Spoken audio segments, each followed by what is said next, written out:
You're listening to an Anazao Ministries podcast.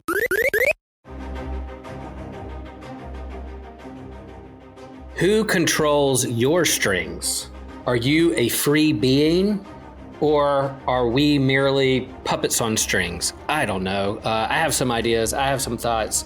Hello, friends. Welcome to Systematic Ecology. We are so glad you're able to join us on this What's New episode of Systematic Ecology. And today we're going to focus on not a bunch of new things, but just one thing that hit Netflix over the last week, and it is Guillermo del Toro's Pinocchio. And I'm excited to discuss this. I watched it through the lens of knowing that I'm going to talk about it on this episode of Systematic Ecology. So, of course, all the philosophy and theology and character development and all the big questions, I'm looking at it through those lenses. And boy, did it have a lot. And I'm really excited that I get to have this discussion with one of my favorite human beings, who I don't think's a puppet. I don't see any strings over his shoulders. He looks like a free being on his own. I don't see Joshua or anybody whispering in his ear, telling him what to do or not. He's his own person, and it's TJ. TJ, how you doing? I'm all right. Thank you for the introduction. You got it. Yeah. So again, we're getting into this kind of new swing of things of doing some deep cuts and doing what's new, and there's a lot of things over the last few weeks that kind of hit the streaming and movies and trailers dropping. There's probably a lot of things we could talk about. We're going to just hone in and focus on one particular thing. A classic story. Everyone thinks they know the story of Pinocchio because of Walt Disney. And it is in the zeitgeist of fairy tales and legends. But here's a kind of remastered re-envisioning of this classic story from, I think it goes way back to, I think the history. TJ, maybe a little bit of the history back to the 1800s. An Italian author wrote this story of Pinocchio, and Walt Disney put it in animation style and did his own take on it. And that's kind of the one that's been on the forefront of everyone's thoughts. But here, Guillermo del Toro, who has his own kind of his own background, Catholic background.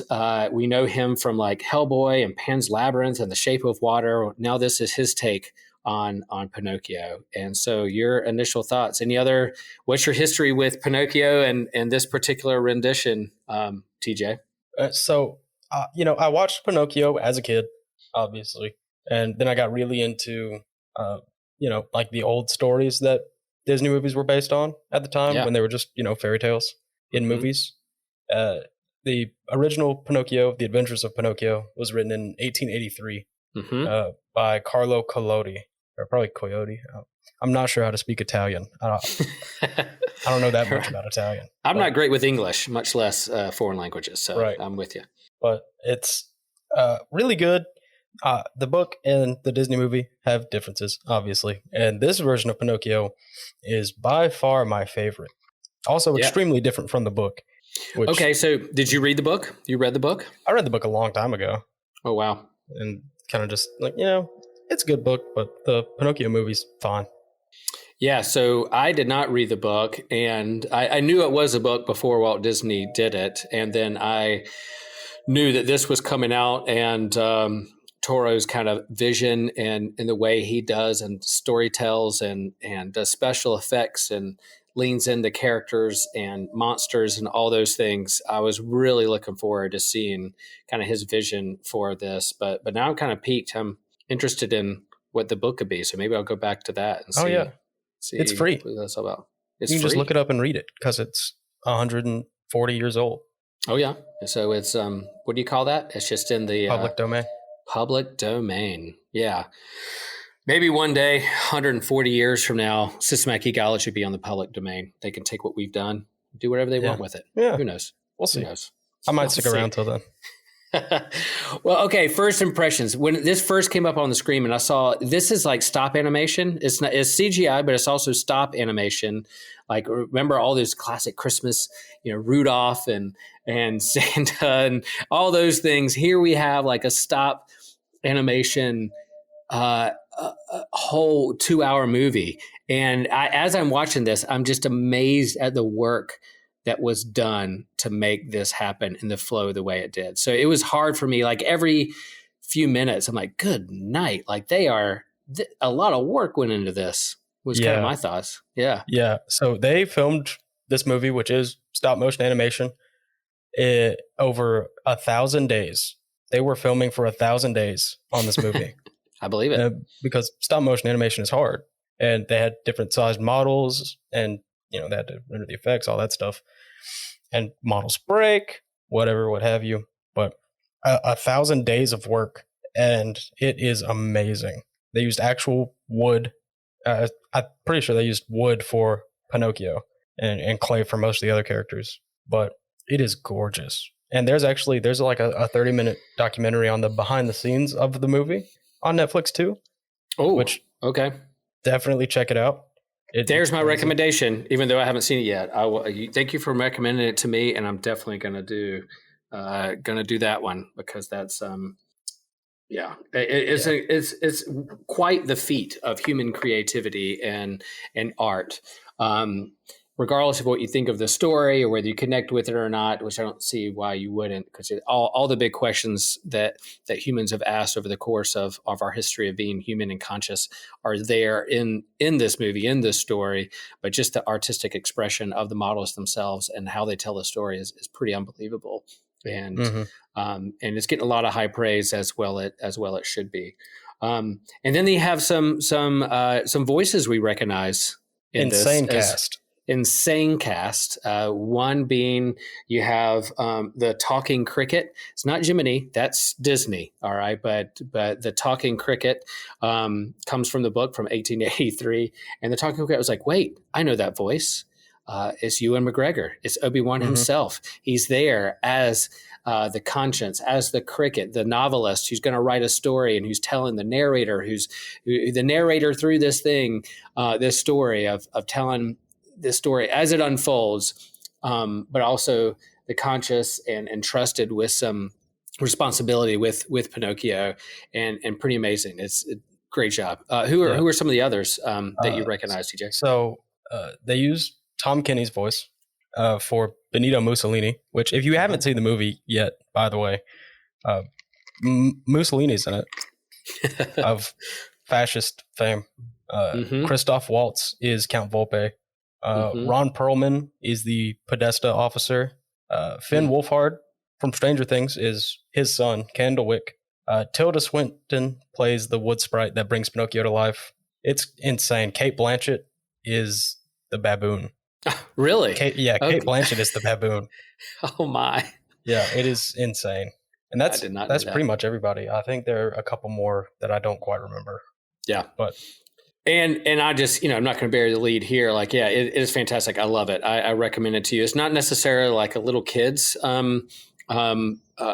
rendition or story of Pinocchio, but then if you could go back and make the case that maybe the Pinocchio that Walt Disney did isn't necessarily little kids either. It'd be a little bit mature. There's some stuff there that can creep you out or scare you. But yeah, he mixes it. It's definitely, for 8, 9, 10-year-olds and older is I think is acceptable. Like, watch what you want to watch. But in terms of like the story, the intensity, the stories, the vision, some of the intensity of it, really is adolescents and older, and just an amazing job of storytelling.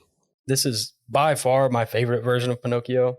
I'll watch anything Guillermo del Toro does, but I was pleasantly surprised. This is even better than I expected it to be. I assumed it was going to be great because he was doing it, and it was so good. Yeah, I agree. I like everything he does as well. His vision and what he does, his take is fantastic, and he couldn't have done this any better. So the story of Pinocchio, a puppet who envisions and wants to be a real boy, and so all the themes of what makes someone authentically human. Who controls us or not? How do we grow? A story of becoming and transformation. That's all there in the original story. But then you have Toro's take here, where he really sets up in the first 5 minutes this woodworker and his 10-year-old boy, and how much they love each other. And so you really care for them over the first 10 minutes of this movie. They really bring you into their genuine, authentic relationship and the love they have for one another. They're sitting around a table for dinner, and you already see that they're saying their prayers before the meal and cross themselves like a good Catholic would. I, as a Lutheran, I even cross myself, part of my piety and worship as well, to cross myself, remember my baptism, remember that I'm a child of God, part of my piety as well. And so you see this kind of acknowledgement of a higher power within their own lives and how they make meaning in the world. And it's hard to watch because you know what's coming. You know there's going to be this little boy is going to die. I didn't know how he's going to die, but immediately they go from dinner, and part of this father's task as a woodworker is also to build the crucifix in their town church. So it's not just a cross, it's Jesus on the cross. And so he's sculpting this, doing it in the middle of a war. World War II, right? So like Mussolini. So it's the time of World War II, and a bomb is on its way and hits the church and kills the son. And immediately you're drawn into this question of why do bad things happen to good people? The weight and gravity of suffering that's there, you see on the crucifix itself, is expressed in this father who lost his only son as well. And so I just thought that whole setup in the first part of the movie really pulled on the heartstrings. There you go. See what I did there? But also made you care for, even though the story you think drew you in even deeper. Yeah, it's such an effective, I don't want to call it itself Act 1, but it really sets you up to feel for Geppetto. Mm-hmm. It's like, this is a horrible tragedy. Don't blame it all if he goes insane. Yep. I would have. Yeah, and so, his son, Carlos, right? Carlo. Which named for the original author. Named from the original author. Nice head nod there. He is a curious boy who is infatuated by the magic of everyday life. Do you get that? Wants his dad to tell him the fairy tale of your nose growing when you lie, but also pick up pine cones and explaining seeds and a seed that grows and dies and then becomes new life. Like they're having these kind of conversations about the magic of and the kind of wonder of the world in which we live in. But even though, Geppetto, of course, right after his son has died, goes into this hard grief of drinking and crying at the grave and shaking his fist at the sky and shaking the fist at the higher power of why won't you answer my prayers? It is raining, and you see the pine cone, you see the tree that has grown, and you after he goes to bed in this kind of drunken stupor and hard grief. Then you start to see a new kind of magic, not just the magic of trees growing and the world around you, but also these like little eyeballs that start emerging, the old spirits. This talk of the talking cricket talks about the old spirits hearing this man's prayer and what comes next. And there was somebody who was listening. And TJ, who was listening? Who comes to answer the prayer? What happens next? Well, it's not God, right? But it is a collection of wood sprites, or just one wood sprite, I guess. They kind of coalesce into one, and she's like, "Well, little boy, you died too soon. I'm gonna put your soul in this wooden body, and you're gonna go live a full life." Right. And then the depiction of this puppet that he carved, is already with a long nose. And even like just the depiction of what Pinocchio looks like, it's not just, the rosy cheeks and the red pants and a hat. It literally looks like a tree. If you did see this thing walking around on its own without any strings, you would yell out, "Wow, demon, sorcery, witchery, witchcraft, what is going on?" Which happens a little bit later in the church.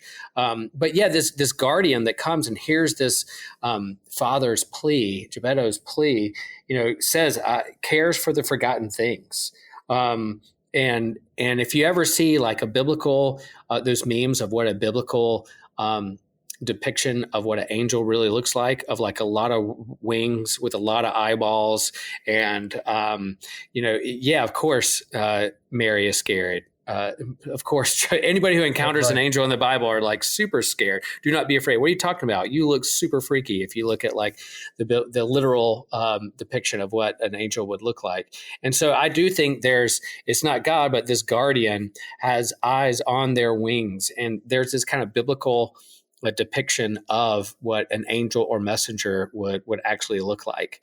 And so that as this guardian hears the prayer, gives also the talking cricket a calling to take care, to watch over, to help guide this puppet that has a soul of a boy out in the world. And there's almost like this new birth, but there's this sense of curiosity and almost annoying quality. I don't know how you feel, but like asking questions all the time and over anxious and trying to learn what this world is about, this big learning curve of trying to be a being in this world, immediately just thrown into it. That kind of learning curve was very frustrating. You almost put yourself in Geppetto's shoes of like, oh my gosh, calm down. Oh my gosh, will you please not be such a burden and calm down. So I don't know what your feelings were that at the beginning of Pinocchio's life, TJ. Yeah. So it was, I like kids well enough. Fairly confident that at this moment in time, I would not want to raise one, because I don't want that kid messing up my stuff. But it's hard not to feel bad for him, because, the soul of his son is now in the puppet that he half made last night. Like, was not finished. Mm-hmm. And he's just running around his house, destroying things, asking questions. And, I would have snapped probably. Yeah. I'm a father of two, and I remember when they were 2 and 3 years old, and there have been plenty of snapping moments of, oh my gosh, what is going on? I love kids so much, and worked as a youth pastor and children's ministry, and love the kids in my church. And I love asking questions and see what they're going to say next. I love them to ask me questions. I love every minute of it. But then there is that moment where you're kind of like, oh my gosh, you have so much energy and so much stuff, and I don't know if I can handle it all.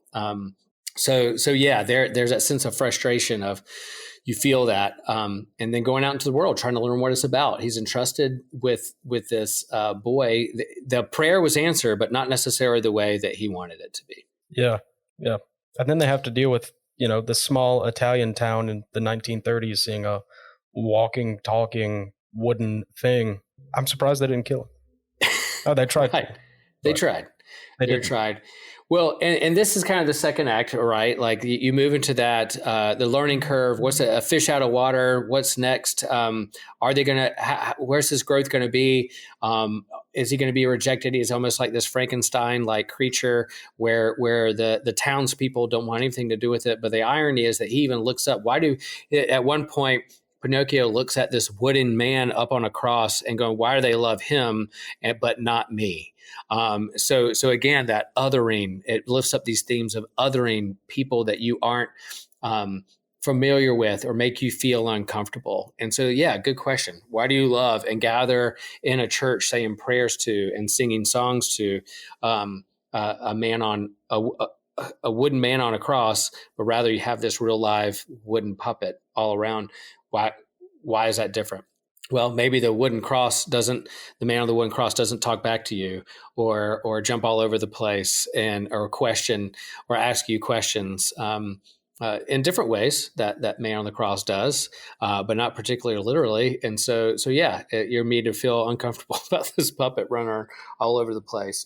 And then you see like this priest who's kind of the religious leader in the town, who's in cahoots with the fascists. And that makes me extremely uncomfortable as we hear in terms of political debate and turmoil in our own country, and talk of Christian nationalism and bedfellows of politics and religion together, what that could look like. You're reminded of what it was to look like in the Second World War and some of the travesties that were happening there as well. So there was a great reminder of those coming together in not so beautiful ways, but I think depicted in a good way, in a sense of holding up a mirror to us in our present time. Yeah. And I enjoyed the addition of, like this is 1930s Italy. It's ruled by the fascist National Party. Mm-hmm. And it adds a whole third conflict into the movie, and it works great. They have to conscript him because Pinocchio dies, and he just comes back because, his soul broke the chain of death already. Now he has to play by a whole different set of rules, which is, Guillermo del Toro is kind of a genius. I love it. And he dies. He has to wait a little while, and he comes back, and the Podesta is like, all right, he has to be in the army. He's a super soldier. I'm taking him with me. Yeah. But yeah, that was an interesting stake. Not only do you have like death and rebirth or this animated object, what animates you as a human being, what animates you as a conscious being, but also this kind of like this cycle of death and being brought back, of being reincarnated or just brought back, that death has this kind of sense of, they even say it like at one point, maybe, what makes life, and you see these other spots too, what makes life so precious is your finitude. Don't take it for granted because you do get one life. Now, of course, if people of faith, there's something greater than this world that we're a part of, that we look to new life and resurrection, and our hope is placed in a man on the cross that's not on the cross anymore, but there's an empty tomb that gives us a vision of the world to come in the way God intended it. But yet this is playing around with, if you could just die and then come right back, all right, where do you draw meaning from? What do you do with your finitude or not is a pretty big question. yeah, and it's also, as he's being, described his new process of death, he has to wait longer every time he dies to go back. And of course, he's a child. He's brand new to this. He's like, oh, that's fine. That won't ever be a problem. I get to live forever. I'm immortal. Yeah. Which was not correct. All right. Not Even immortality has its challenges. Mm-hmm. Yeah. So that's one angle of the conflict and things going on. But then you have this circus leader who also sees this puppet as a means of manipulation to monetize for his own wealth and to be manipulated and exploited. So that's a whole nother side comment or side story, another plot device and act that makes you go, oh, wow, like, okay, not only do we have this idea of politics, church, religion, grief, what do we do with life and death? But then you also have this kind of economic thing or circus. Do we just set people up as exploit them for our own entertainment of whatever it may be, whether it's an elephant or whether it's a puppet or whether it's other people who don't quite look like the way we do? It really holds up the mirror on that aspect of exploitation and entertainment as well. Yeah, I love the whole circus angle in this movie. Because they combined like the fox and the cat, Gideon, and I don't remember. Right. I don't remember the fox's name. And the evil puppet master from Pinocchio into one person, Count Volpe, and He is absolutely detestable. He is just the worst. No Very redeeming qualities. Character. Yeah. Mm-hmm. Yeah. And he has a pretty interesting design. Guillermo del Toro has great character designs, great monster designs. He looks like a human version of a fox. He has a very long nose, which, this being Pinocchio, means he's a liar. And he coerces Pinocchio into signing this contract. And when Geppetto finds out that he coerced and kidnapped his puppet son, he's like, well, I have to take him back. He's like, well, he signed my contract, so you can have him, but you're going to have to pay me 10 million lira. Right. Which is an absolutely absurd amount of money, especially at that time. And then the Podesta's there too, and they're like, well, no, we're taking it with me. And at that point, I thought it was amazing that they let Geppetto leave the doctor, because, of course, they took him to the doctor. Mm-hmm. They were checking for his pulse. Hilarious. But they just let him leave with him the first time. Right. And then Pinocchio runs away to get the 10 million lira from Count Volpe, splitting their profits at the circus, which he doesn't do because this guy sucks. Mm-hmm. To send back to Geppetto, which he doesn't do because this guy sucks. And I thought that was kind of funny because he doesn't understand contracts, and like if you go with him, Geppetto doesn't owe him that money. Right.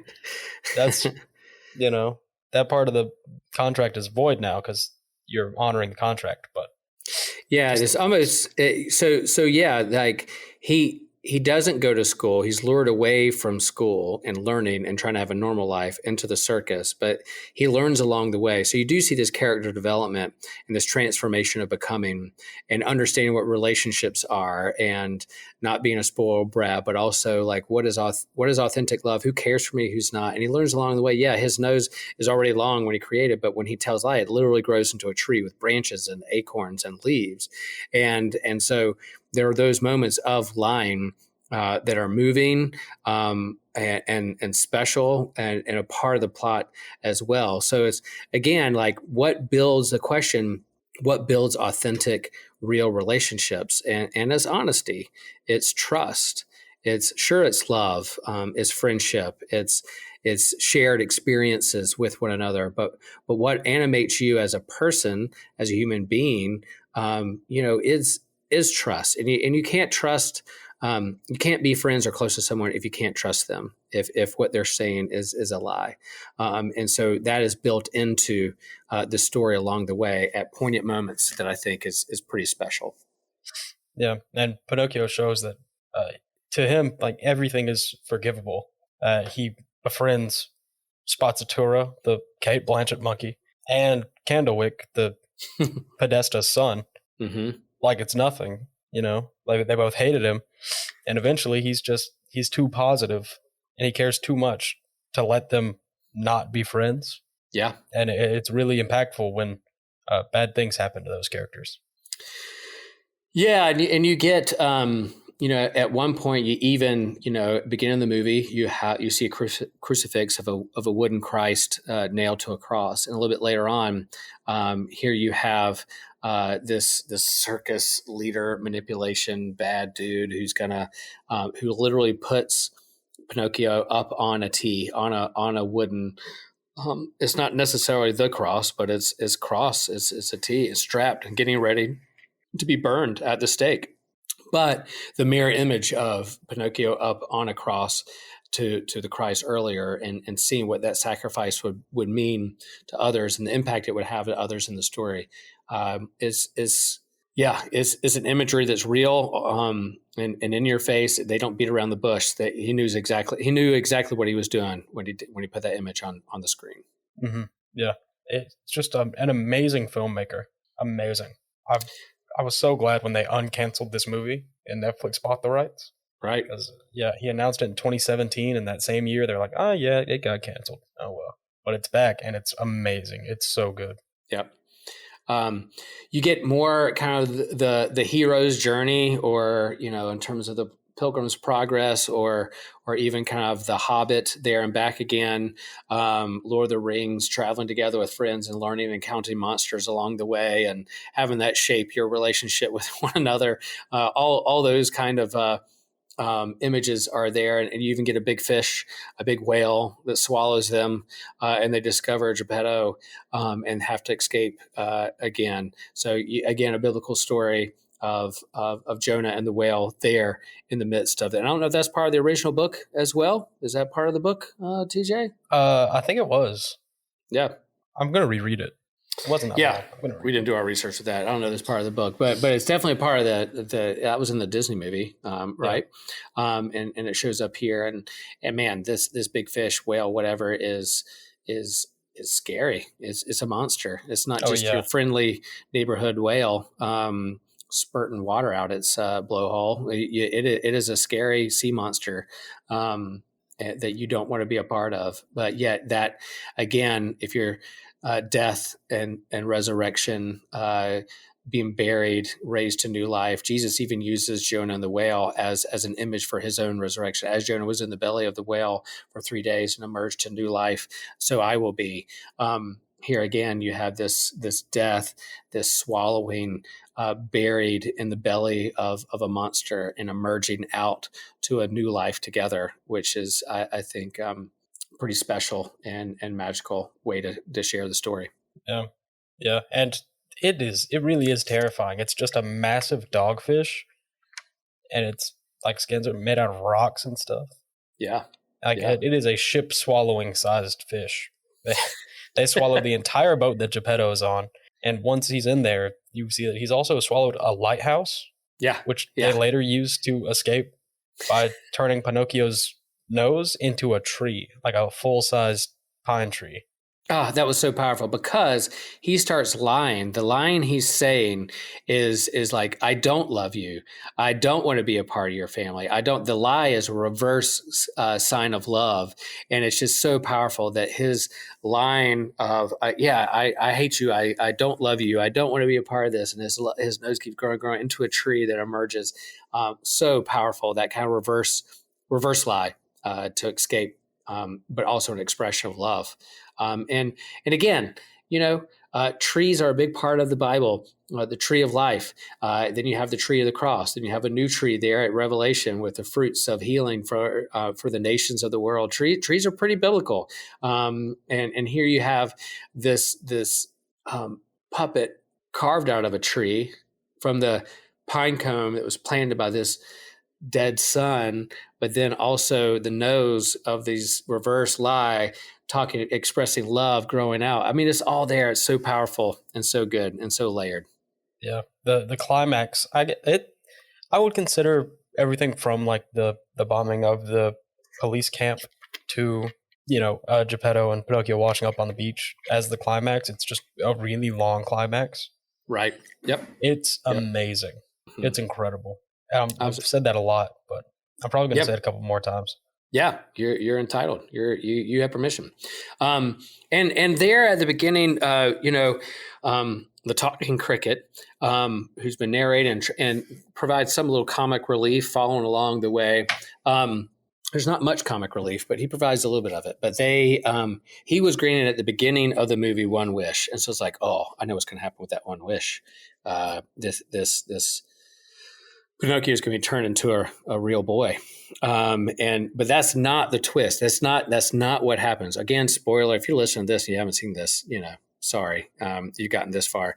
But TJ, in terms of this cricket's one wish, this idea of sacrifice. What does the cricket do with this one wish with the guardian angel-like thing that came being? Man, what a question! I forgot. I remember he's dead. Like I remember he dies later. I remember Pinocchio dies and becomes mortal to go back and save Geppetto. Yeah, but I can't remember what the talking cricket actually wished for. Yeah. Well, it was that he gave away his wish that not necessarily change him into a real boy with like skin and bone and blood and organs as they were before this event ever happened. Just get rid of Pinocchio and bring Carlo back. That wasn't the wish, but this Pinocchio had become Geppetto's son, and they've grown to love each other. He's no longer seen as a burden or a nuisance or this monster there to annoy him, but he's kind of brought back to life, and they're brought together as a family. So the cricket wishes that they can be a family, that they can have their life together.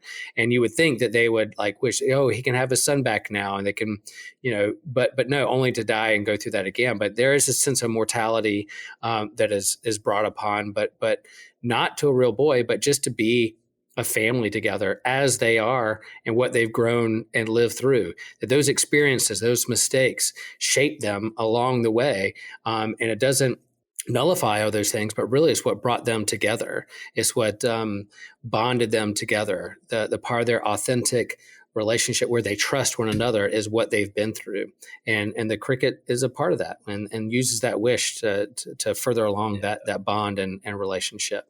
So I loved it. It wasn't just like, oh, you just expect him to be a real boy at the end and they live happily ever after, but no, there's still a world war looming. There's still things they're going to have. A lot of things they're going to have to explain about this wooden puppet that is this dude's son. But yet they're together and they acknowledge their love for one another, which is fantastic ending to quite an adventure. Yeah, and then at that point, I feel like the narration style did switch. I feel like I didn't just miss it the first time, Mm-hmm. but I'm pretty sure the narration switches from first to third person. Right. I'd have to watch it again to make sure. It might have been in third person the whole time, but you see Pinocchio bury the cricket, or put him in a matchbox Yep. in his heart, and you're like, Yep. oh, he's still talking. How's he still talking? Yeah. And it's really cool. When Pinocchio dies the first time, he meets like the keepers of the crypt, I guess, just some dead rabbits who take Right. care Rabbits. of the caskets of the dead.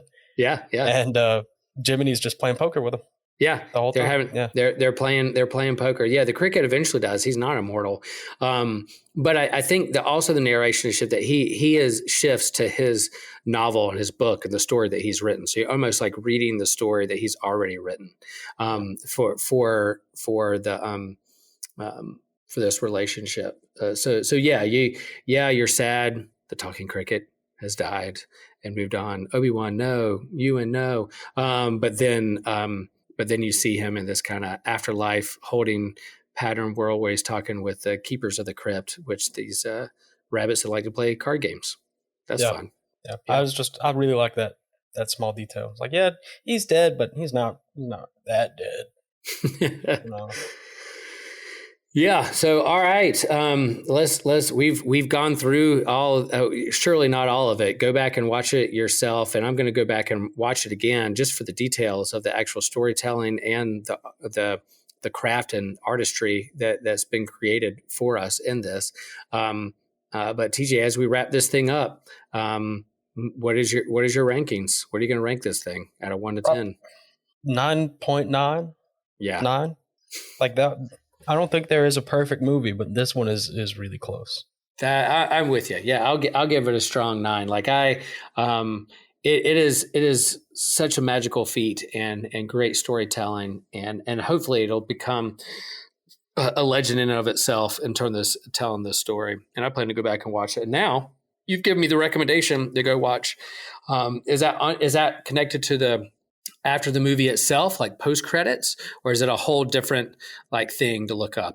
Yeah, it's got its own listing. But okay, if you watch the credits, which you should watch the credits, by the way.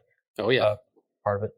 Yeah, because I closed it. I closed the movie after it ended, and as I was closing it out, I heard Ewan McGregor's voice, and I was like, "Oh wait, hold on. Okay, I have to go back." But it'll show up on like the Netflix suggested thing. Yeah, I'll say, "Oh, check this out, behind the scenes." I really do like the behind the scenes and like to see how the sausage is made and what all goes into that work. You know, the specials of how these movies or stories or animated things that we love so much, all the work that goes into it. I really think that's an important part of the storytelling expression of let me show you how this came to be. And there's been other podcasts I've listened to with shows that I've liked where you talk to the directors and the actors and they talk about what goes into and the process of how that unfolds. It's not something that just appears. There's a lot of work. And as you said, 1,000 days of creating this and a lot of people, I don't know what his budget was, but yeah, I'm hoping that it trends high on all the streaming suggestions and people go and watch this. Yep. It fully deserves however much money it makes. Prediction is going to win some awards, Oscars, Emmys, whatever. I don't know. I don't know what other award shows are out there, but I don't see what would beat it.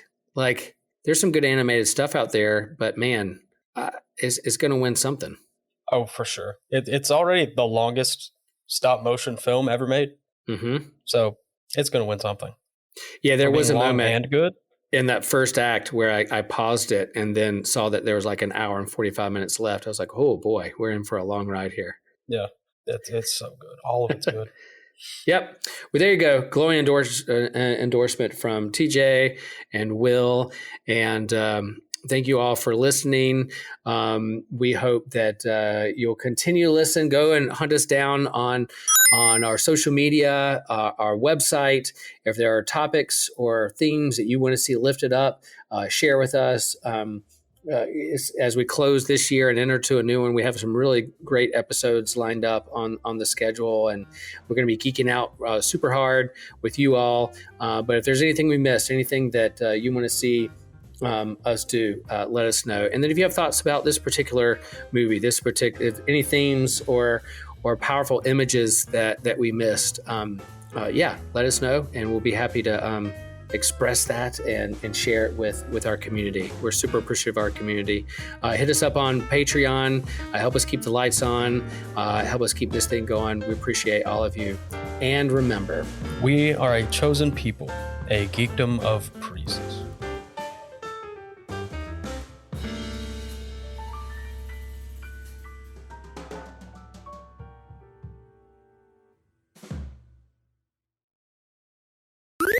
This was an Anazao Ministries podcast. If you enjoyed this show and would like to learn more about our network, be sure to check out the Anazao Ministries Podcast Network.